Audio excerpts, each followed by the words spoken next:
Assalamu alaikum, dear students. I hope you all are fine and take good care of yourself in COVID dynamic situation. Last lecture जो हम लोगों का campus में हुआ था उसके अंदर हमने कुछ ऑर्गेनाइजेशन बिहेवियर की बेसिक्स डिस्कस की थी और जिसके अंदर हमने डिस्कस किया था कि ओबी होता क्या है, ओबी की स्टडी क्यों ज़रूरी है और ओबी का पर्पस क्या होता है। ये चीज़ें हमने डिस्कशन में की थी और इसमें मेन चीज़ जो हम लोगों ने ओबी में देखी थी वो ये था कि ओबी में आप देखते हैं कि लोगों की परसेप्शंस को आपने कैसे अंडरस्टैंड करना है, उनके एटीट्यूड्स को किस तरीके से देखना है और उनकी परसेप्शंस को किस तरीके से आपने जज करना है। क्योंकि ऑर्गेनाइजेशन बिहेवियर जो है वो किसी भी ऑर्गेनाइजेशन के लिए या किसी भी पर्सन के लिए बहुत ज़्यादा ज़रूरी होता है और आप उसको डेली लाइफ में यूज़ कहीं ना कहीं कर रहे होते हैं। बेसिकली वो हमारा चैप्टर 1 था, उसका कुछ रिमेनिंग पार्ट जो है वो आज हम लोग डिस्कस करेंगे अपनी क्लास में। तो स्टार्ट करते हैं हम लोग अपना टॉपिक। हमारा आज का जो टॉपिक है वो है challenges and opportunities of OB. जैसे कि हम लोगों को पता है कि ऑर्गेनाइजेशन की जब भी बात होती है, किसी ऑर्गेनाइजेशन में कुछ ना कुछ चैलेंजेस या अपॉर्चुनिटीज़ जो हैं वो ऑर्गेनाइजेशन फेस कर रही होती है। तो ओबी को अगर हम देखें तो पहला हमारे पास जो चैलेंज आता है वो रिस्पॉन्डिंग टू ग्लोबलाइजेशन। ग्लोबलाइजेशन की जब भी हम बात करते हैं हमें पता चलता है कि मार्केट जो है वो बहुत ज़्यादा ग्लोबलाइज्ड हो चुकी है। एक कंट्री दूसरी कंट्री के साथ किसी ना किसी तरीके से लिंक करता रहता है। अब जैसे हम लोग एग्जांपल के तौर पर देखते हैं कि मार्केट्स जो हैं एक दूसरे के साथ इंटरलिंक्ड हैं, चाहे वो आउट ऑफ कंट्री हैं। हम एक तरीके का ग्लोबल विलेज बन चुके हैं क्योंकि हम लोग कंट्री टू कंट्री किसी ना किसी तरीके से चीज़ों की ट्रेड हो रही होती है। जैसे कि हम लोग देख लेते हैं, हमारे पास हम कह सकते हैं कि एक कंट्री में कुछ हम लोग मंगवा रहे हैं या अपने कंट्री से दूसरे कंट्री में कुछ सेंड कर रहे हैं, तो उसकी वजह से हमारा ऑर्गेनाइजेशन के साथ या मार्केट्स के साथ किसी तरीके से हम लोग इंटर रिलेट होते हैं लाजमी। जो हमारी प्रोडक्शन कंपनीज़ हैं उनका प्रोडक्शन कंपनी के साथ कुछ ना कुछ ताल्लुक़ होता है। जो ट्रेडर्स हैं उनकी ज़रूरत हम लोगों को पड़ती रहती है कहीं ना कहीं। तो इस तरीके से एक पूरी चेन जो है वो चल रही होती है। तो हम लोगों को चाहिए कि हम लोग एक्टिव होकर रिस्पॉन्ड करें अपनी कंट्रीज़ टू कंट्रीज़, अपनी मार्केट्स को एक्टिवली देखें, ट्रेंड्स को एक्टिवली फॉलो करें। तो उसकी वजह से क्या होगा कि हमारे पास एक अच्छी जो अपॉर्चुनिटी है वो इस चीज़ की बन सकती है। अब इसी की उन्होंने नीचे हम लोगों को अगर डेप्थ में जाएं तो हमें बताते हैं कि इंक्रीज फॉरेन असाइनमेंट्स। जब ग्लोबलाइजेशन की बात होती है तो हम लोग देखते हैं कि हमारी फॉरेन असाइनमेंट्स जो हैं वो भी किसी ना किसी तरीके से इंक्रीज़ हो रही होती हैं। डेफिनेटली जब हम बात करते हैं कि हमने अपने कंट्री से किसी दूसरे कंट्री के साथ खुद को इंटरलिंक करना है, मार्केट के साथ हम लोगों ने अपना कोई इंटरेक्शन रखना है, तो उसकी वजह से क्या होगा, हमारी फॉरेन असाइनमेंट्स इंक्रीज़ होंगी जो हमारी ऑर्गेनाइजेशन के लिए एक अच्छा कंपैरेटिव एडवांटेज बन सकती हैं। इसी के साथ सेकंड पे वो पॉइंट डिस्कस करता है working with people from different cultures. हम लोग कह सकते हैं कि जब हम डिफरेंट कल्चर के लोगों के साथ उठते हैं, बैठते हैं, उनके साथ इंटरेक्शन करते हैं, तो हमें सीखने के लिए मिलता है कि दूसरे जो कल्चर्स हमारे पास अवेलेबल हैं वो किस तरीके के चल रहे हैं, किस तरीके के सब चीज़ें जो हैं कंट्रीज़ में हो रही हैं डिफरेंट कंट्रीज़ में, और वो भी डेफिनेटली हम लोगों को कुछ ना कुछ सीखने के लिए मिलता है उनसे। थर्ड स्टेटमेंट जो हमारे पास है उसमें वो कहता है कोपिंग विद एंटी कैपिटलिज्म बैकक्लैश। ये एक तरीके की उन्होंने स्टेटमेंट यूज़ की हुई है जिसका मतलब क्या होता है कि आप एक पर्सन को जज करते हैं respect of their own money या ऑन इनकम, कि अगर आप उसके ऊपर कोई परसेंटेज लगाते हैं किसी चीज़ की तो आप उसके बजट को देखते हुए, उसकी मंथली या एनुअली इनकम को देखते हुए उस हिसाब से उस पर परसेंटेज जो है वो कोई मखसूस करते हैं, ना कि इस तरीके से कि आप जो सबके लिए आपने देखा हुआ है आप उसी तरीके से उसको परसेंटेज असाइन कर दें। तो ये कॉपिंग विद एंटी कैपिटलिज्म का जो स्टेटमेंट है उसका बेसिक मकसद जो है वो ये है। उसके बाद वो कहते हैं कि overseeing movement of jobs to countries with low cost labour. इसका हम लोग ये कह सकते हैं कि आउटसोर्सिंग करना बहुत ज़्यादा ग्लोबलाइजेशन में ना आसान हो गया है। किस तरीके से कि हम लोग अक्सर देखते हैं, हम लोगों ने सुना भी हुआ है, जो कंपनीज़ हैं उनके प्रोडक्शन एरियाज़ कहीं और होते हैं लेकिन लेबर वो कहीं और से मंगवाते हैं। किस लिए? कि वो देखते हैं कि किस कंट्री की लेबर उनको सस्ती पड़ रही है, वहाँ से वो लेबर हायर कर लेते हैं और अपनी प्रोडक्शन जो है उसको इस तरीके से चलाते हैं, तो वो एक कंपैरेटिव एडवांटेज हासिल कर लेते हैं, एक अच्छी प्रोडक्टिविटी जो है वो अचीव कर लेते हैं। ये चीज़ भी हम लोग कह सकते हैं कि अगर हम लोग ग्लोबलाइजेशन को रिस्पॉन्ड करते हैं तो ये हम लोगों को फ़ायदा दे सकती है। इसके अलावा मैनेजिंग वर्क फॉर डाइवर्सिटी, जब हम लोग डाइवर्सिटी की बात करते हैं तो उसमें क्या होता है कि एक ही जगह पे डिफरेंट पीपल्स जो हैं हमारे पास आ रहे होते हैं, डिफरेंट पीपल्स हमारे पास अवेलेबल होते हैं, उनको मैनेज करना, उनके कल्चर को मैनेज करना बहुत ज़्यादा हमारे पास मुश्किल हो जाता है।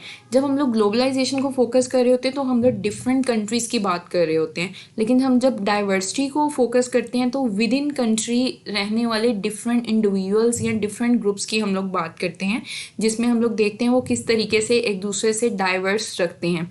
जब वर्क फोर्स पे डाइवर्सिटी की बात होती है तो उसको मैनेज करना बहुत ज़्यादा चैलेंजफुल होता है किसी भी ऑर्गेनाइजेशन के लिए, क्योंकि ज़ाहिर है एक जगह पे रहते हुए कोई नॉन मुस्लिम है, कोई मुस्लिम है, उनकी अपनी नॉर्म्स हैं, उनको मैनेज करना ऑर्गेनाइजेशन के लिए बहुत ज़्यादा मुश्किल होता है। अगर तो वो मैनेज कर लेगा तो उसके लिए अपॉर्चुनिटी है, अगर वो मैनेज नहीं करता तो उसके लिए चैलेंज है। इसी तरह सबसे पहले वो कहते हैं एम्ब्रेसिंग डाइवर्सिटी। एम्ब्रेसिंग डाइवर्सिटी की जब बात होती है तो वो कहते हैं कि आपको या किसी ऑर्गेनाइजेशन में रहने वाले एम्प्लॉयज़ को एक्सेप्ट करना चाहिए, किसको, डाइवर्सिटी को, कि अगर आपके कल्चर में कोई ऐसा पर्सन आता है जिसका कल्चर आपसे डिफरेंट है, जिसका रीजन आपसे डिफरेंट है, तो उस हिसाब से आप उसको एक्सेप्ट करें, आप उसके साथ भी अपना बिहेवियर उसी तरीके से रखें जो आप अपनी ज़ात वाले लोगों के साथ रखते हैं, उस हिसाब से उसको भी लेकर चलें। इसी तरीके से वो कहते हैं कि चेंजिंग डेमोग्राफिक्स के डिफरेंट डेमोग्राफिक में चेंज आ रहे होते हैं, उसकी वजह से भी डाइवर्सिटी जो है चेंज हो रही होती है, क्योंकि डेमोग्राफिक्स में हम कह सकते हैं किसी भी हिसाब से इनकम की बेस पे, जेंडर की बेस पे, किसी भी तरीके से अगर डाइवर्सिटी आती है तो उसको भी मैनेज करना जो है किसी भी ऑर्गेनाइजेशन के लिए बहुत ज़्यादा ज़रूरी होता है। उसके बाद वो कहते हैं इम्प्लीकेशंस ऑफ मैनेजर्स, कि एक जो मैनेजर है उसने किस तरीके से वर्क फोर्स को मैनेज करना है, किस तरीके से उसने कोई एक प्रोसेस बनाना है डाइवर्सिटी को मैनेज करने के लिए, और उसको किस तरीके से इम्प्लीकेशन की तरफ जो है वो लेकर आना है। इसी तरीके से है कि वो रिकग्नाइज़ करें कि किस जगह पे आपको चेंज की ज़रूरत है और उसी के अकॉर्डिंग जो है रिस्पॉन्ड करें ना। तो ये चीज़ इस तरीके से जो है कोई भी मैनेजर जो है अपनी वर्क फोर्स को अच्छे तरीके से मैनेज कर सकता होता है। इसके बाद थर्ड पॉइंट जो है वो है इम्प्रूविंग क्वालिटी एंड प्रोडक्टिविटी। जब इम्प्रूविंग क्वालिटी और प्रोडक्टिविटी की बात होती है तो प्रोडक्टिविटी क्या होता है कि किसी भी चीज़ को एफिशिएंटली या इफेक्टिवली मैनेज करते हुए उसको सॉल्व आउट करने की कोशिश करना, या अपनी प्रोडक्ट को बहुत इफेक्टिव तरीके से जो है मैनेज करने की हम कोशिश कर रहे होते हैं। अब सबसे पहला पॉइंट जो इसके अंदर डिस्कस हो रहा है वो है क्वालिटी मैनेजमेंट। क्वालिटी मैनेजमेंट किस तरीके से आप कर सकते हैं कि अगर आपका एक कोई कस्टमर है, आप देखते हैं कि आपने अपने कस्टमर को किस तरीके से वैल्यू डिलीवर करनी है, कस्टमर के परसेप्शन क्या है, कस्टमर आपसे क्या चीज़ की डिमांड कर रहा है, और आपने किस तरीके से जब हम देखते हैं कि एक प्रोडक्ट बनती है ना, तो प्रोडक्ट को रॉ मटेरियल से लेके उसको फिनिश तक लेके जाने के लिए जितना भी प्रोसेस यूज़ हो रहा होता है उस सब को आपने मैनेज करना है। आपने देखना है कि हर चीज़ में क्वालिटी हो, चाहे वो आपके एम्प्लॉयज़ हैं, चाहे आपका प्रोडक्शन एरिया है, हर जगह पे आप अच्छे से क्वालिटी मैनेज कर रही हो, ताकि जब एंड पे आप अपने कस्टमर को हैंड ओवर करें अपना कोई भी प्रोडक्ट, तो उसके अंदर आपका क्या हो कि एक अच्छी क्वालिटी जो है वो मैनेज हो रही है उसके अंदर। और उसके साथ वो एक कॉन्सेप्ट बता रहा है प्रोसेस री इंजीनियरिंग का।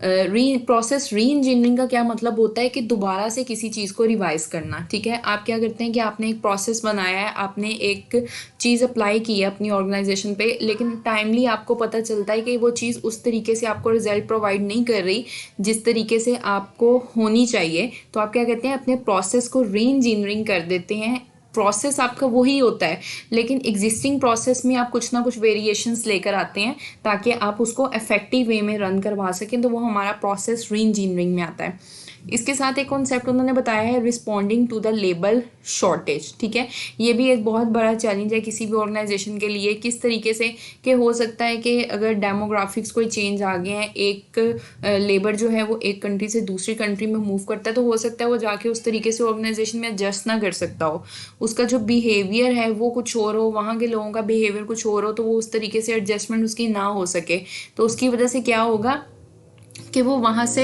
मूव ऑन कर जाएगा, वहाँ पे काम नहीं करेगा, तो उसकी एक ऑर्गेनाइजेशन में रहते हुए एक शॉर्टेज हो जाएगी लेबर की।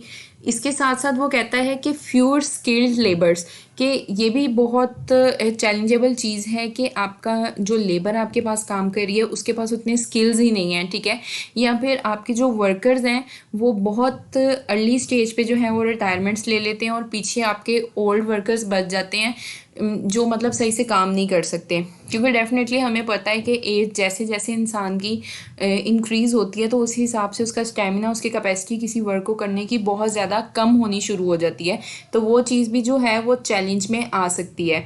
इसके बाद एक पॉइंट वो डिस्कस करता है इम्प्रूविंग कस्टमर सर्विस।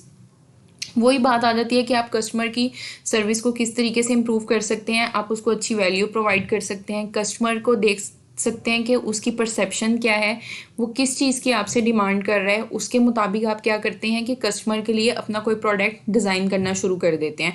इससे क्या होता है कि जो कस्टमर की एक्सपेक्टेशंस होती हैं आप उसको कहीं ना कहीं फुलफ़िल करते हैं, तो उससे आपका कस्टमर आपके साथ लॉयल्टी शो करता है, लॉन्ग टर्म के लिए आपके साथ अपना रिलेशन बना कर रखेगा।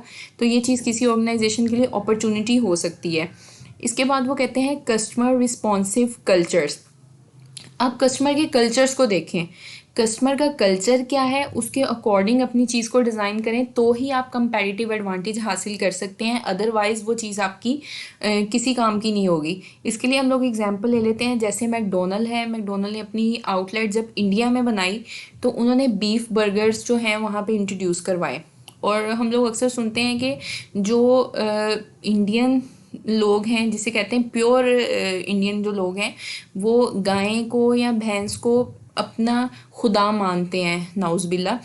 तो उससे क्या होता है कि उनको वहाँ पे वो चीज़ अच्छी नहीं लगी, वो उनको ये लगा कि ये हमारे अगेंस्ट आके कुछ इस तरीके की चीज़ हुई है, तो वहाँ पे वो चीज़ उनकी नहीं चली, उसके लिए उन्होंने बहुत ज़्यादा एहतजाज किया, सब चीज़ें की। लेकिन वही चीज़ जब हमारे पाकिस्तान में मैकडोनल्ड इंट्रोड्यूस करवाई बीफ बर्गर्स, तो लोगों की प्रेफरेंसेस बहुत ज़्यादा थी, लोगों ने बहुत अच्छे से उसका टेस्ट जो है उसको अप्रिशिएट किया। तो इट मीन्स हम ये कह सकते हैं कि जब आपने किसी भी कस्टमर की सर्विसेज को इम्प्रूव करना है तो उसके साथ साथ आप लोगों ने उसके कल्चर को भी देखना है और उसके ही अकॉर्डिंग उसको जो है वो रिस्पॉन्ड करना है। उसके बाद वो कहता है कि व्हाट इज़ क्वालिटी मैनेजमेंट। जैसे हमने पीछे पढ़ा है कि क्वालिटी मैनेजमेंट क्या होती है, कि आपने अपने कस्टमर को एक अच्छी वैल्यू प्रोवाइड करनी है, कहाँ से, रॉ मटेरियल से लेके फिनिश गुड तक।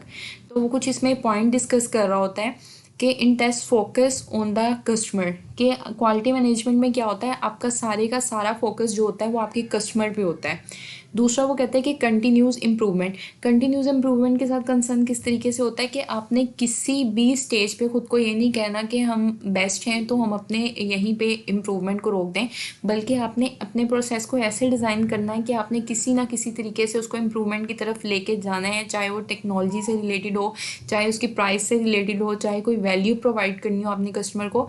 आपने किसी भी स्टेज पे रुकना नहीं है, आपने अपने एम्प्लॉयज़ को स्किल देते जाना है, उसको ट्रेन करते जाना है, ताकि आपका जो एक चेन है इम्प्रूवमेंट की तरफ वो चलता रहे। दूसरा वो कहते हैं कि improvement in the quality of everything the organisation does.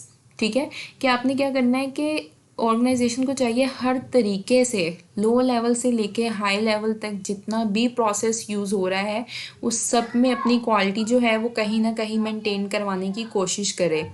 इसके साथ भी वो कहते हैं एक्यूरेट मेजरमेंट। एक्यूरेट मेजरमेंट में क्या होता है कि कोई एक ऑर्गेनाइजेशन है, उसने पूरे मंथ का अपना बजट डिज़ाइन करना है, ठीक है, मंथ का बजट डिज़ाइन करना है, तो वो क्या करेगा कि पहले से ही देख लेगा कि इतना हमारा प्रोडक्शन का खर्चा है, इतनी हमारा डिलीवरी का खर्चा है, सब चीज़ें जो हैं वो अच्छे से मैनेज करेगा। और उसको चाहिए कि वो उसकी मेजरमेंट पहले से ही बना कर रखे, फोरकास्टिंग करके रखे अपने बजट की, तो उससे क्या होगा कि वो अच्छे तरीके से सारी चीज़ें जो हैं वो मैनेज कर सकता है। इसके बाद जो इसका लास्ट पॉइंट है उसमें वो कहते हैं empowerment of employees. Empowerment of employees में आप क्या करते हैं कि आप अपने एम्प्लॉयज़ को एम्पावर कर देते हैं, उनको पावर दे देते हैं, एम्प्लॉय के लेवल पे रहते हुए उसे अथॉरिटी प्रोवाइड कर देते हैं कि वो कहीं ना कहीं डिसीजन मेकिंग में क्या करे, अपनी पार्टिसिपेट करे। क्योंकि हो सकता है कि उसका कोई ओपिनियन इस तरीके का हो जो ऑर्गेनाइजेशन को किसी अच्छे लेवल की तरफ ले जाए, तो अपने एम्प्लॉयज़ को भी एम्पावरमेंट की तरफ लेकर आना चाहिए। उसके बाद फिर वही चीज़ आती है, हमने पीछे अभी देखा था कि हम इम्प्रूव किस तरीके से करते हैं क्वालिटी को या प्रोडक्टिविटी को। उसमें हमने यही चीज़ डिस्कस की थी क्वालिटी मैनेजमेंट की, कि क्या होता है कि ऑर्गेनाइजेशन जो है उसको चाहिए कि वो किसी ना किसी तरीके से कंटिन्यू इम्प्रूवमेंट का जो प्रोसेस है उस पर काम करती रहे, ताकि आपका जो कस्टमर है वो आपसे अच्छे तरीके से सेटिस्फाई होता रहे। इसके अलावा हम ये कह सकते हैं जो आपका एम्प्लॉय है उसको ये सोचना चाहिए कि हम क्या चीज़ कर रहे हैं, हमने क्या चीज़ करनी है और किस तरीके से हमने अपने एम्प्लॉयज़ को जो है वो सेटिस्फाई करना है। क्योंकि जब भी हम क्वालिटी मैनेजमेंट की बात करते हैं तो ये किसी एक बंदे का काम नहीं होता, इसमें सब डिपार्टमेंट्स को इन्वॉल्व करना पड़ता है, सब एम्प्लॉयज़ को इन्वॉल्व करना पड़ता है, और हर एम्प्लॉय जो है वो अपने लेवल पे रहते हुए इन्वॉल्व होता है डिसीजन मेकिंग्स में, बताता है कि क्या चीज़ किस तरीके से बेहतर हो सकती है। तो उसी तरीके से जो है आपका क्वालिटी मैनेजमेंट चलता है। फिर प्रोसेस री इंजीनियरिंग की जब हमने बात की थी तो उसमें यही बात हुई थी कि हम लोग क्या करते हैं, अपने किसी प्रोसेस को रिवाइज कर देते हैं। किस वजह से? जब हम देखते हैं कि हमारे पास एक पहले से जो चीज़ हम लोग अचीव करना चाह रहे हैं वो चीज़ हम लोग को अचीव नहीं हो रही, तो वो क्या करते हैं, अपने प्रोसेस को रीडिज़ाइन कर देते हैं। वो एवेल्युएट करते हैं कि कहाँ कहाँ चेंजेस की ज़रूरत है और वहाँ पे वो उस चीज़ को चेंज कर देते हैं। जैसे इसके अंदर वो कहते हैं कि instead of making incremental changes in processes, री engineering involves evaluating every process in terms of its contribution. वो कहते हैं कि बजाय इसके कि आप दोबारा से कोई प्रोसेस डिज़ाइन करें और उसमें आपको टाइम बहुत ज़्यादा लगे, तो आपको चाहिए कि जो आपके पास एग्जिस्टिंग कोई प्रोसेस चल रहा होता है आप उसके अंदर ही चीज़ों को थोड़ा सा वेरिएशन लाकर चेंज कर दें, रीडिज़ाइन कर दें, रीस्ट्रक्चर्ड कर दें, जिससे क्या होगा कि आपका टाइम भी कम लगेगा, पैसा भी कम लगेगा और आपको जो चीज़ है वो भी आपकी अचीव हो जाएगी। तो इस चीज़ को हम लोग क्या कहते हैं, प्रोसेस री इंजीनियरिंग। उसके बाद वो कहते हैं कि चैलेंजेस एंड अपॉर्चुनिटीज़ कंटिन्यू है अभी भी हमारा। वो क्या कहते हैं कि इम्प्रूव पीपल स्किल्स। अगर आपके पास एम्प्लॉयज़ हैं वो बहुत टाइम पहले के आपके पास लगे हुए हैं, टेक्नोलॉजी आपके पास चेंज हो गई है, तो आपने क्या करना है, अपने एम्प्लॉयज़ की स्किल्स को उसी हिसाब से चेंज कर देना है। उनको ट्रेनिंग्स देने हैं, सेमिनार्स कंडक्ट करवाने हैं, या कोई भी इस तरीके की एक्टिविटी उनके लिए परफॉर्म करनी है जिससे क्या हो, उनकी जो स्किल्स हैं वो इम्प्रूव हो सकें। इसके बाद वो कहते हैं कि एम्पावरिंग पीपल्स।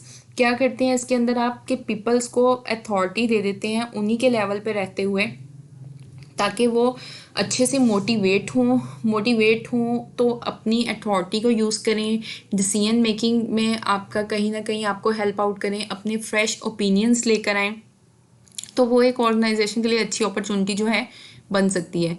इसके बाद वो कहते हैं स्टिमुलेटिंग इनोवेशन एंड चेंज। फिर वही बात आ जाती है कि जब भी कोई चेंज आता है, कोई इनोवेशन आता है, आपको चाहिए आपकी ऑर्गेनाइजेशन जो है और उसके एम्प्लॉयज़ जो हैं उसी हिसाब से अपने आप को एडजस्टमेंट कर लें। आपने उनको इस तरीके से पॉलिश करके अपने एम्प्लॉयज़ को रखा हो कि वो जैसे ही कोई सिचुएशन चेंज हो या कोई इनोवेशन आया है तो वो उसी के मुताबिक क्या करें, अपने आप को चेंज कर लें।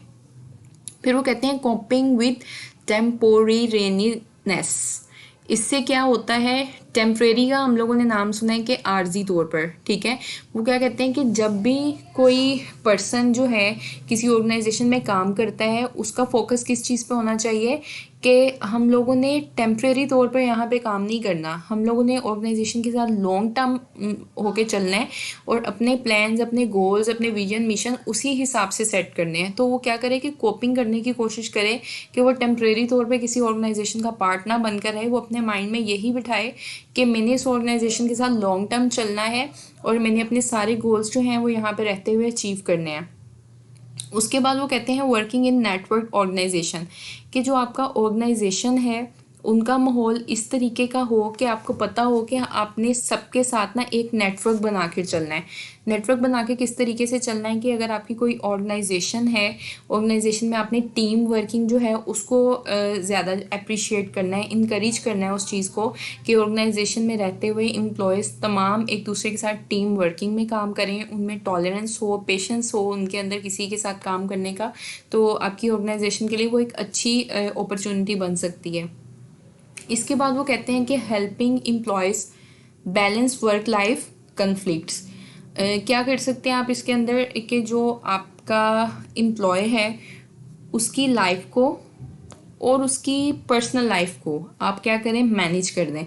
मतलब उनको आवर्स इस तरीके के प्रोवाइड करें, वर्किंग आवर्स इस तरीके के हों जो बहुत ज़्यादा मतलब कन्फ्लिक्ट्स ना रखें उनकी पर्सनल लाइफ में और उनकी वर्किंग लाइफ में। जैसे कि हम लोग एग्जांपल के तौर पे कह सकते हैं कि एक फ़ीमेल है, डेफिनेटली एक मैरिड फीमेल है, उसके लिए जॉब कंटिन्यू करना बहुत ज़्यादा मुश्किल होता है। तो उसके लिए थोड़े से फ्लेक्सिबल आवर्स निकाल दिए जाएँ ऑर्गेनाइजेशन में, ताकि वो अपनी फैमिली को भी उस तरीके से मैनेज कर सके और अपनी ऑर्गेनाइजेशन को भी मैनेज कर सके, अपने वर्क को भी मैनेज कर सके। उसके बाद वो कहते हैं कि इम्प्रूविंग एथिकल बिहेवियर। इसमें क्या हो रहा होता है कि आपने अगर किसी ऑर्गेनाइजेशन में रहना है तो आपने वहाँ पे रहते हुए एथिक्स को फॉलो करना है, क्योंकि हर ऑर्गेनाइजेशन का कोई ना कोई नॉर्म्स होते हैं, कोई बिहेवियर्स होते हैं।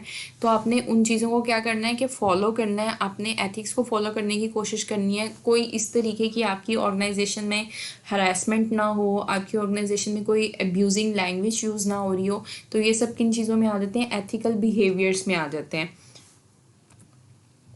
यहाँ तक था हमारे चैलेंजेस और अपॉर्चुनिटीज़ जो किसी भी ऑर्गेनाइजेशन में रहते हुए बहुत ज़्यादा ज़रूरी होते हैं ऑर्गेनाइजेशन के बिहेवियर को अच्छा करने के लिए। इसके अलावा क्या कह सकते हैं हम उसको, किसी भी ऑर्गेनाइजेशन को प्रोडक्टिविटी की तरफ लेके जाने के लिए ये सब चीज़ें जो होती हैं बहुत ज़्यादा ज़रूरी होती हैं। अब नेक्स्ट जो हमारा टॉपिक है उसमें वो कहते हैं बेसिक ओबी मॉडल स्टेज 1। इस मॉडल को आमतौर पर यूज़ कर रहे होते हैं हम लोग, रिप्रेजेंट कर रहे होते हैं इसको किसी रियल वर्ल्ड के फिनोमिना के तौर पे। हम अपना ये ओबी का मॉडल लेते हैं, इस को हम लोग डिस्कस करते हैं कि इसके अंदर मॉडल में है क्या चीज़। जी, तो इसमें सबसे पहली चीज़ जो है डिपेंडेंट वेरिएबल्स का जिक्र किया हुआ है और इंडिपेंडेंट वेरिएबल्स का जिक्र किया हुआ है। डिपेंडेंट वेरिएबल्स जो होते हैं वो इस तरीके के वेरिएबल्स होते हैं जिनको कोई ना कोई अदर फैक्टर अगर इफ़ेक्ट करता है तो उसी की बेस पे उनका इंक्रीज़ होता है रिज़ल्ट या डिक्रीज़ होता है। जैसे कि यहाँ पे उन्होंने लिखा हुआ है a response that is effected by an independent variable. For example हम लोग कहते हैं एक तरफ जॉब सेटिस्फेक्शन है, एक तरफ सैलरी है। जॉब सेटिस्फेक्शन क्या है, डिपेंडेंट वेरिएबल है, और सैलरी क्या है, इंडिपेंडेंट वेरिएबल है। किस तरीके से कि अगर सैलरी ज़्यादा होगी तो जॉब सेटिस्फेक्शन ज़्यादा होगी, अगर सैलरी कम होगी तो जॉब सेटिस्फेक्शन कम होगी। इट मीन्स कि जॉब सेटिस्फेक्शन जो है वो डिपेंड कर रहा है किसके ऊपर, सैलरी के ऊपर, और सैलरी हमारा क्या है, इंडिपेंडेंट वेरिएबल है। तो यही चीज़ वो इसके अंदर बताने की कोशिश कर रहा है कि डिपेंडेंट वेरिएबल ऐसा वेरिएबल होता है जिसके ऊपर कोई ना कोई इंडिपेंडेंट वेरिएबल जो है इफेक्ट कर रहा होता है। अब यहाँ पे कुछ इन्होंने पॉइंट्स बताए हुए हैं जिसके अंदर वो कहते हैं प्रोडक्टिविटी, इफेक्टिवनेस एंड एफिशिएंसी। सबसे पहले तो होता है वो कहते हैं कि प्रोडक्टिविटी क्या होता है। प्रोडक्टिविटी कोई भी परफॉर्मेंस को मेजर करने का टूल होता है जिसको मेजर करते हुए हम फाइनल क्या निकालते हैं, इफेक्टिवनेस या एफिशिएंसी किसी चीज़ की। जैसे ही वो यहाँ पे बात कर रहा है कि what is effectiveness, effectiveness is achievement of goals. For example effectiveness में हम एग्जांपल लेते हैं कि किसी ऑर्गेनाइजेशन में एक पर्सन को कहा जाता है कि 1 घंटे के अंदर आपने 2000 या 3000 जो है वो बैग स्टिच करने हैं। ठीक है, वो बंदा उतने ही टाइम में 1 घंटे के अंदर अंदर उतने बैग्स स्टिच कर देता है। इट मीन्स क्या हुआ, उसने इफेक्टिवली अपना गोल अचीव कर लिया। ये हमारी होती है इफेक्टिवनेस। लेकिन जब हम एफिशिएंसी की बात करते हैं तो वो कहता है the ratio of effective output to the input required to achieve it. Efficiency क्या हुई, वही इफेक्टिवनेस वाली ही एग्जांपल हम इसमें पुट करते हैं कि उसने कहा कि 1 घंटे के अंदर 2000 बैग आपने स्टिच करने हैं, लेकिन एक पर्सन ने 50 मिनट्स के अंदर 2000 बैग जो हैं उसको कंप्लीट कर दिया। तो इट मीन्स वो क्या हुआ, एफिशिएंसी हुई। एफिशिएंसी को हम इस तरीके से कह सकते हैं कि मिनिमम इनपुट देते हुए मैक्सिमम आउटपुट आपने जनरेट करना है किसी चीज़ का। ये हमारे पास क्या होती है, एफिशिएंसी। अब कुछ इंडिपेंडेंट वेरिएबल्स हम लोगों को यहाँ पे बता रहे हैं जिनके ऊपर कोई ना कोई इंडिपेंडेंट वेरिएबल किसी ना किसी तरीके से क्या कह सकते हैं हम उसको अफेक्ट करता है। फॉर एग्जांपल यहाँ पे उन्होंने बताया हुआ है एब्सेंटिज्म। एब्सेंटिज्म क्या है, हमारे पास डिपेंडेंट वेरिएबल है, ठीक है। किस तरीके से डिपेंडेंट वेरिएबल है कि एब्सेंटिज्म क्यों हो रही है, मे बी अगर हम इसका फैक्टर फाइंड आउट करने की कोशिश करें तो हो सकता है कि वहाँ पे किसी ऑर्गेनाइजेशन के अंदर आपको वो इन्वायरमेंट ना मिल रहा हो सकता है जो आप एक्सपेक्टेशंस अपनी ऑर्गेनाइजेशन के साथ लगा रहे हैं वो चीज़ ना पूरी हो रही हो। तो वो जो चीज़ें एब्सेंटिज्म पे अफेक्ट कर रही हैं वो इंडिपेंडेंट वेरिएबल है, और एब्सेंटिज्म क्या हो जाएगा यहाँ पे हमारे पास डिपेंडेंट वेरिएबल, जो किसी ना किसी वेरिएबल की वजह से अफेक्ट हो रहा है। इसी तरीके से वो कहते हैं turnover, the voluntary and involuntary permanent withdrawal from an organisation. Turnover क्या होता है कि कोई भी पर्सन जिसको या तो ऑर्गेनाइजेशन निकाल दे या वो अपनी मर्ज़ी से ऑर्गेनाइजेशन छोड़ के चला जाए, वो हमारे पास होती है टर्नओवर। अपनी मर्ज़ी से अगर वो छोड़ के जाता है तो उसके पीछे क्या फैक्टर्स हो सकते हैं, हो सकता है उसको सैलरी ना अच्छी मिल रही हो सकता है कि उसके फ्लेक्सिबल आवर्स ना हो किसी ऑर्गेनाइजेशन में रहते हुए, हो सकता है कि उसके वो किसी और रिलीजन से ताल्लुक़ रखता हो, उस हिसाब से उसको यहाँ पे वो एडजस्टमेंट ना मिल रही हो, लोग उससे अच्छे तरीके से इंटरेक्शन ना कर रहे हों, तो इस तरीके से टर्नओवर जो है वो इंक्रीज़ हो सकता है। तो इट मीन्स यहाँ टर्नओवर जो है वो डिपेंडेंट वेरिएबल है, और जो अदर फैक्टर्स के हम लोग बात करें वो हमारे पास इंडिपेंडेंट वेरिएबल है। इसी तरीके से वो कहते हैं कि OCB जो एब्रीवेशन उन्होंने बताया है ऑर्गेनाइजेशन सिटीजनशिप बिहेवियर का है। ये क्या होती है, discriminatory behavior that is not part of an employee's formal job requirements but that nevertheless promotes the effective functioning of the organization। वो कहते हैं कि OCB जो होती है वो भी किसी ना किसी तरीके से ऑर्गेनाइजेशन को अफेक्ट कर रही होती है, लेकिन ये किसी जॉब का पार्ट नहीं होता, ये जॉब की रिक्वायरमेंट नहीं होती, ये जॉब की ड्यूटीज़ नहीं होती, ये किसी भी पर्सन का बिहेवियर होता है किसी ऑर्गेनाइजेशन में रहते हुए ना, तो वो इस चीज़ को क्या कर रहे होते हैं, डिपेंड कर रहा होता है। ये भी किस चीज़ पे डिपेंड करता है, OCB भी जाहिर है डिपेंड करेगा कि अगर एक ऑर्गेनाइजेशन का बिहेवियर है वो डिपेंड कर रहा होगा अदर फैक्टर्स के ऊपर कि वहाँ पे उस बिहेवियर को कितना प्रमोट किया जा रहा है, किस तरीके से उसके नॉर्म्स को जो है फॉलो किया जा रहा है, या कितने अच्छे तरीके से उसको अफेक्टिव वे में ऑर्गेनाइजेशन जो है वो प्रमोट कर रही होती है।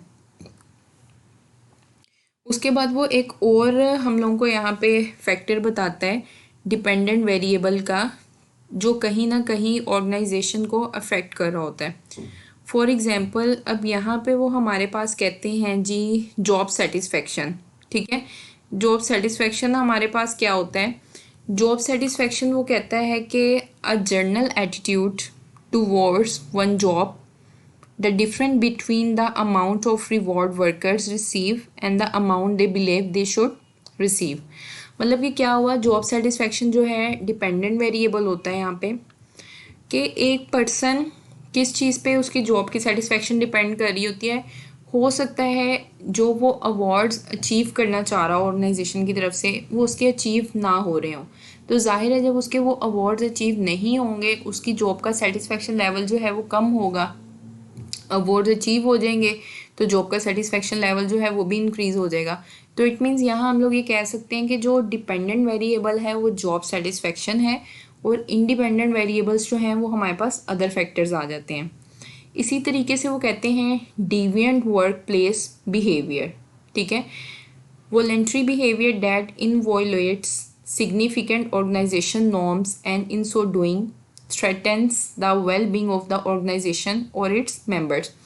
deviant workplace behavior क्या होता है कि अगर आप किसी ऑर्गेनाइजेशन में रह रहे हैं, वहाँ पे अगर सब मुस्लिम्स हैं, कोई एक दो लोग अगर वहाँ नॉन मुस्लिम आ जाते हैं, तो आप वहाँ पे उस रिलीजन से ताल्लुक़ रखने वाले कोवर्कर को प्रमोट नहीं करते, उन पे ध्यान नहीं देते, उनके साथ बुरा सलूक करते हैं और अपने आप को उसके ऊपर हावी करने की कोशिश करते हैं, तो वो क्या होता है, डिविएंट है। डिविएंट कहाँ पे है, वर्क प्लेस में, कि वहाँ पे आपका तज़ाद आ जाता है किसी ऑर्गेनाइजेशन में रहते हुए एम्प्लॉयज़ के साथ आपके वहाँ पे कन्फ्लिक्ट्स जो हैं रेज़ होना शुरू हो जाते हैं, क्योंकि आप उस वर्कर को या उस ज़ात से ताल्लुक़ रखने वाले जो पर्सन्स होते हैं उनको वहाँ पे इम्पोर्टेंस नहीं दे रहे होते। आप अपनी मेजॉरिटी जो है उसको मनवाने की वहाँ पे कोशिश कर रहे होते हैं, तो वो हमारा वर्क प्लेस बिहेवियर के अंदर आ जाता है। तो ये भी कहीं ना कहीं ऑर्गेनाइजेशन के ऊपर अफेक्ट कर रहा होता है, और ये भी डिपेंडेंट वेरिएबल है। और इसके साथ इंडिपेंडेंट वेरिएबल्स जो हैं वो यही हो सकते हैं, अगर तो आपको मतलब वो वहाँ पे प्रमोशन दी जाए, आपको प्रमोट किया जाए, आपके साथ वहाँ पे रिलेशनशिप्स अच्छे से बिल्डअप किए जाएँ, तो क्या होगा कि डिविएंट वर्क प्लेस जो बिहेवियर है वो कम होगा। अगर वो चीज़ें नहीं होंगी तो इट मीन्स डेफिनेटली ये आपका इंक्रीज़ हो जाएगा। वहाँ तक थी हमारे डिपेंडेंट वेरिएबल्स, ठीक है। अब वो कहते हैं कि what is independent variables. Independent variables क्या होते हैं? The presumed cause of some change in the dependent variable. Independent variable ऐसा होता है जिसकी वजह से किसी ना किसी डिपेंडेंट वेरिएबल में क्या होता है, चेंज आ रहा होता है। अब वो कहते हैं कि इंडिपेंडेंट वेरिएबल्स 3 लेवल पे होते हैं: इंडिविजुअल वेरिएबल्स, ग्रुप वेरिएबल्स और ऑर्गेनाइजेशन वेरिएबल्स। अब हम लोग बात करते हैं इंडिविजुअल लेवल पे।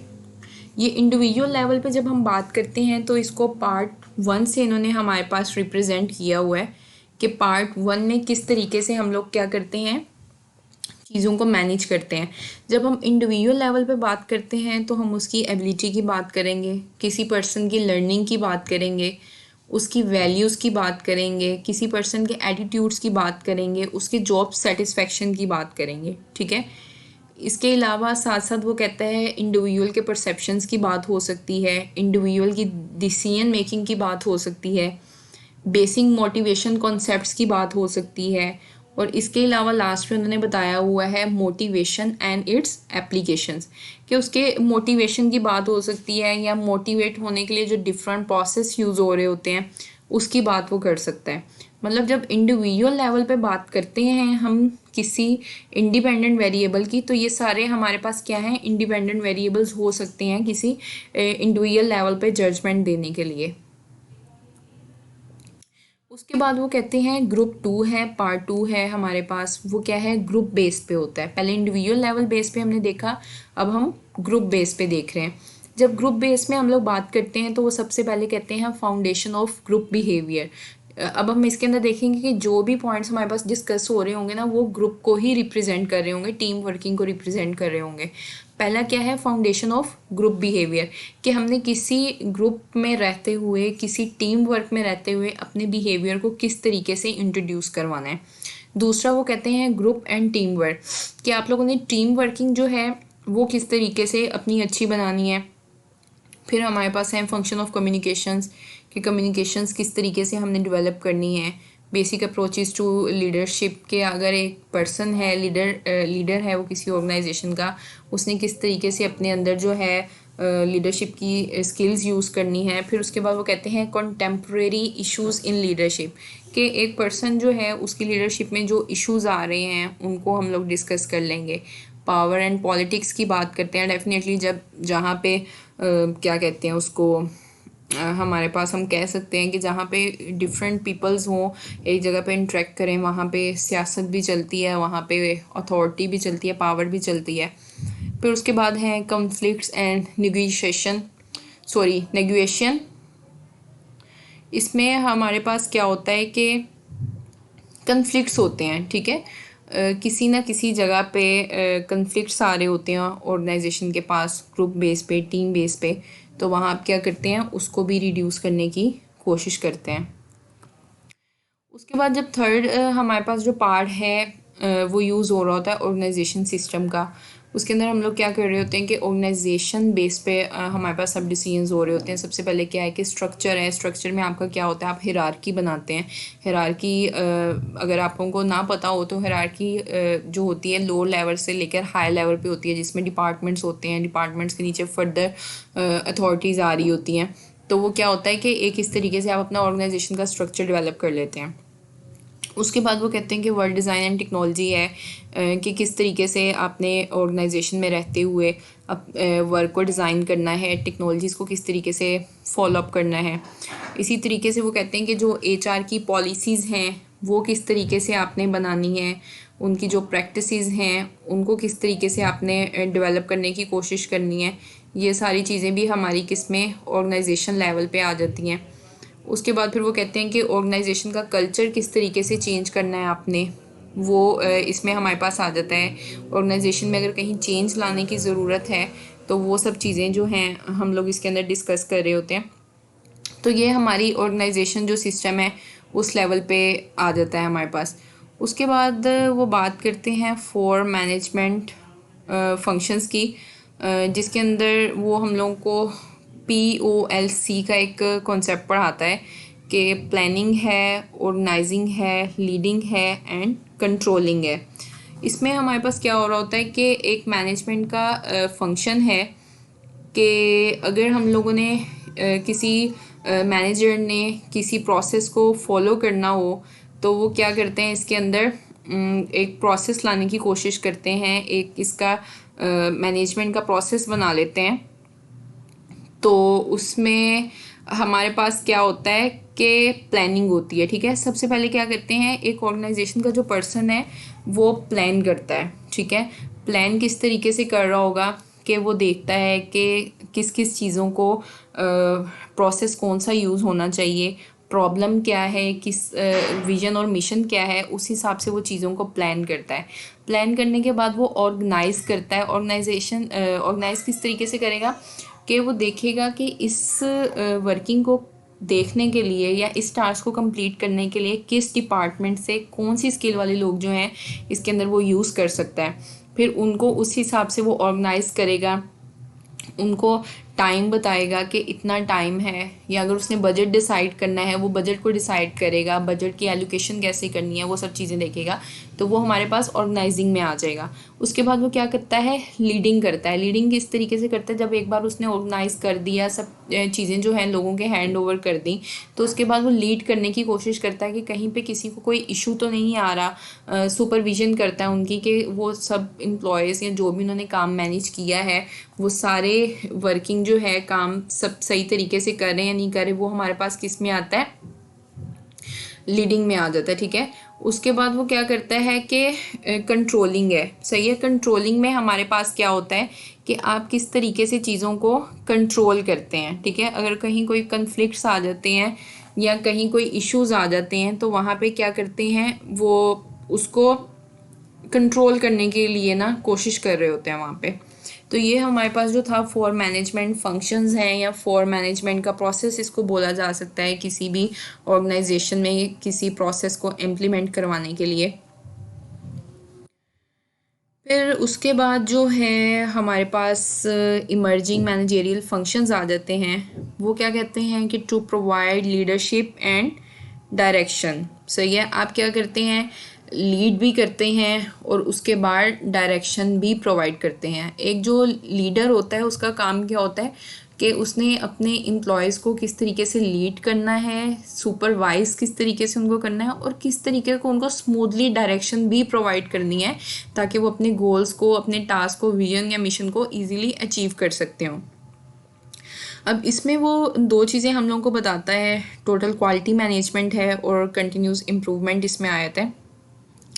जब बात होती है टोटल क्वालिटी मैनेजमेंट की, इसको TQM भी कहते हैं। इसको पीछे भी हम लोगों ने पढ़ा है, पूरी डिस्कशन में हम लोग पढ़ते आए हैं कि क्वालिटी मैनेजमेंट होनी चाहिए, कंटिन्यूस इम्प्रूवमेंट होनी चाहिए।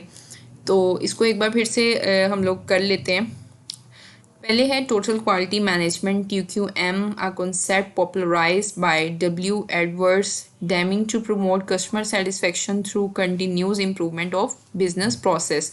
वो कहते हैं कि क्वालिटी मैनेजमेंट आप किस तरीके से बना सकते हैं कि आप कस्टमर को सेटिस्फाई करें।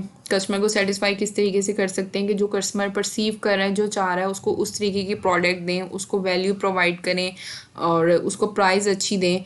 एक ऑर्गेनाइजेशन जो होता है, एक एम्प्लॉय जो कस्टमर होता है उसकी यही विश होती है कि उसको कम पैसे में ज़्यादा चीज़ें मिलें।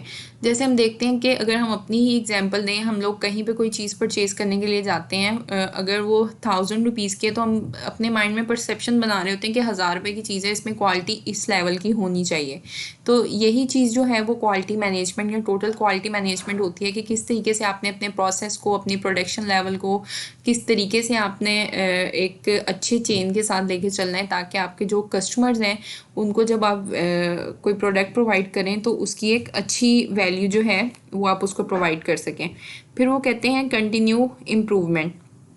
कंटिन्यू इम्प्रूवमेंट की जब वो बात करते हैं तो वो यही कहते हैं कि आपने अपने जो कस्टमर को सेटिस्फाई करने का प्रोसेस है उसको आपने कहीं रोकना नहीं है, उसको इम्प्रूवमेंट की तरफ लेके जाना है।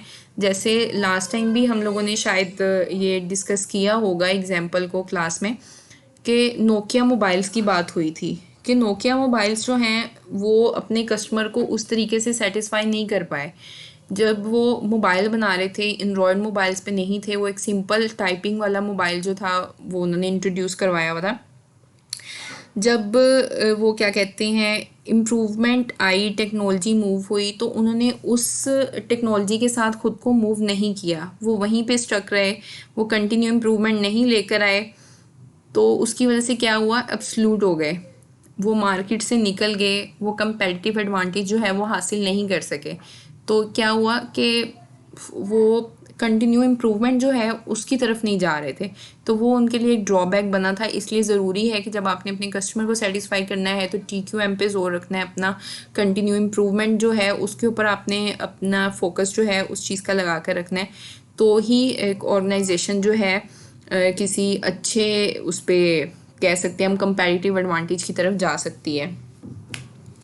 उसके बाद वो कहते हैं the 4P cycle of continue improvement. ठीक है, जब हमने कंटिन्यू इम्प्रूवमेंट की बात करनी है, 4Ps की बात हो रही है, इसमें क्या होता है जी, पीपल्स हैं, प्रोडक्ट्स हैं, प्रोसेसेस हैं और प्रोडक्टिविटी है। जब पीपल्स की बात होती है तो वो क्या कहते हैं कि कंटिन्यू इम्प्रूवमेंट की बात हो रही है कि किस तरीके से आपने किसी भी चीज़ को कहीं रोकना नहीं है। इसी तरीके से जब पीपल की बात होती है तो वो कहते हैं पीपल स्किल्स हो, मोटिवेशन हो पीपल की, किस तरीके से अगर वो मोटिवेट होंगे तो डेफिनेटली वो स्ट्रेस को भी हैंडल इजीली कर सकते हैं। इसी तरह प्रोडक्ट्स की जब बात होती है तो क्या कहते हैं कि कस्टमर को सेटिस्फाई आपने करना है, कंटिन्यू बेसिस पे उनको वैल्यू प्रोवाइड करने की कोशिश करनी है, आपने अपनी वैल्यू चेन को या आपने अपनी इंप्रूवमेंट को कहीं रोकना नहीं है। इसी तरह वो कहते हैं कि जब प्रोसेस की बात होती है आप उसको फास्टर करें, फ्लेक्सिबल करें। जैसे हम लोग बात कर लेते हैं कि कोई कोरियर सर्विस है, चाहे वो हमारे पास TCS हो या कोई भी, तो उसमें क्या है कि आपको फास्टर बनाना है अपने उसको। जैसे अभी TCS ने लॉन्च किया था कि 24 आवर्स के अंदर आपका जो पैकेट है या आपका जो कोई भी मटेरियल है वो आपको डोर पे मिल जाता था अपने। तो वो क्या किया कि वो एक उसमें टेक्नोलॉजी में इन्हेंसमेंट लेकर आए, इम्प्रूवमेंट लेकर आए। तो इसी तरीके से आपने अपने प्रोसेस को क्या करना है कि बहुत ज़्यादा लीनियर बना के चलना है, उसको फ्लेक्सिबल बनाना है, जितना फास्टर आप उसको कर सकते हैं आप उसको करेंगे। इसी तरीके से फिर वो कहते हैं प्रोडक्टिविटी। जब प्रोडक्टिविटी की बात होती है तो इसमें वो कहते हैं कि आपने मैनेज करके रखना है कि कितने पीसीज आपको बनाने हैं, कितनी प्रोडक्शन आपने करनी है, कितनी चीज़ों की डिमांड है। ये ना हो कि डिमांड आपकी 500 बैग्स की हो, आप 1000 बैग्स बना दें और वो आपके सारे जो हैं वो आपकी एक्सपायरी में या आपके उसमें एब्सलूट हो जाएँ। तो इस चीज़ का जो है हम लोगों को ख्याल रखना है। तो ये जो कंटिन्यू प्रोसेस है या इम्प्रूवमेंट प्रोसेस है 4 साइकिल पीस का, उसमें यही बताया गया है कि किस तरीके से आपने जो है चीज़ों को इम्प्रूवमेंट की तरफ लेकर आना है। यही जो थी हमारे पास यहाँ पे हमारी स्लाइड्स जो हैं वो एंड हो जाती हैं। आई होप कि आपको लेक्चर की समझ आई होगी। अगर नहीं है, इसमें कोई इशू है कुछ आपको, तो इंशाल्लाह हम लोग इसको डिस्कस करते हैं। आप अपने पॉइंट्स बना लें जो पूछना चाहते हैं इन क्वेश्चंस के अंदर। हम लोग बारी बारी उन सब चीज़ों को डिस्कशन में लेकर आते हैं। जो हम लोगों ने आज इसमें जो चीज़ें पढ़ी हैं उसमें यही है, हम लोगों ने चैलेंजेस पढ़े हैं, अपॉर्चुनिटीज़ पढ़ी हैं OB की। इसके अलावा हमने देखा है डिपेंडेंट वेरिएबल क्या होता है, इंडिपेंडेंट वेरिएबल क्या होता है, क्वालिटी मैनेजमेंट क्या होती है, क्वालिटी को मैनेज किस तरीके से किया जा सकता है, ऑर्गेनाइजेशन में कंटिन्यू इम्प्रूवमेंट क्यों ज़रूरी है, और किस तरीके से कर सकते हैं। इसके अलावा 4 मैनेजमेंट प्रोसेस हमने पढ़ा है, 4P साइकिल प्रोसेस है वो हम लोगों ने डिस्कस किया है। तो होपफुली ये यहाँ पे हमारा फर्स्ट चैप्टर जो है वो कंप्लीट हो गया है। आधा इसका पार्ट हम लोगों ने क्लास में कर लिया था, आधा हम लोगों ने आज कवर किया है यहाँ पे। तो इंशाल्लाह अब हम लोग सेकंड चैप्टर डिस्कस करेंगे अपना, जो डाइवर्सिटी से रिलेटेड है कि डाइवर्सिटी इन ऑर्गेनाइजेशन। तो उस पर हम लोग डिस्कशन करेंगे इंशाल्लाह। अपना ख्याल रखिए बहुत ज़्यादा। इंशाल्लाह फिर नेक्स्ट क्लास में जो है हमारी फर्दर डिस्कशन होगी। अल्लाह हाफिज़।